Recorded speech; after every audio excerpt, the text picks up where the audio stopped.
Incroyable, mais vrai. On vit vraiment dans un monde qui est complètement monté à l'envers. Je vous explique. Je me pointe à la poste tout à l'heure pour envoyer un colis en Ukraine. Ma femme est ukrainienne. Il y a sa maman, il y a sa grand-mère et il y a son beau-père qui vivent là-bas. Ils sont en manque de vêtements, de nourriture. Ce qui est normal, c'est la guerre. Bon, c'est pas normal, mais bon, c'est la normalité de la guerre en fait. Je me pointe à la poste, donc on avait préparé un colis qui faisait à peu près 10 kilos, donc jusque-là tout va bien.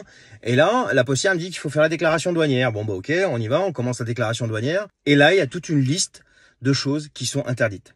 Alors elle me sort le bouquin de la poste. Interdit d'envoyer de la télécommunication, donc téléphone portable, etc. Interdit d'envoyer des vêtements usagés ou je sais pas quoi, enfin bref. Interdit d'envoyer de la nourriture, interdit d'envoyer des produits pharmaceutiques. Alors bien sûr, vous allez me dire, oui, on peut passer par une association, une ONG ou quelque chose dans ce genre-là.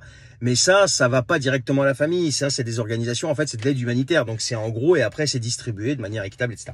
Bon, bref. Sachant quand même que la poste ukrainienne fonctionne.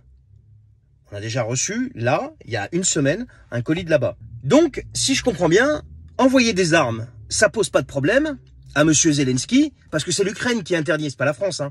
Envoyer des armes à monsieur Zelensky, il n'y a pas de problème, mais monsieur Zelensky, ça le dérange fortement quand on envoie de la nourriture et des médicaments et des vêtements à sa population.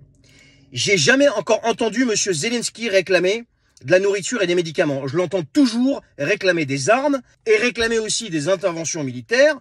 Donc, en gros, qu'on aille crever pour sa tronche, alors que lui, on sait qui il est. Attention, je confonds pas le peuple ukrainien avec Zelensky. Ce type-là est responsable en grande partie de ce qui se passe.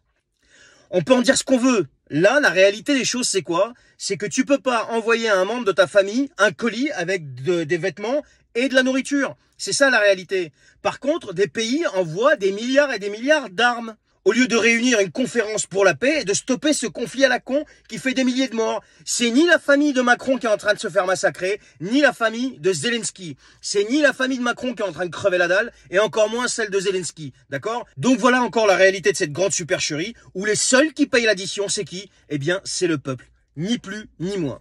Voilà ce que je voulais vous dire les amis. Portez-vous bien, à très bientôt. Ciao.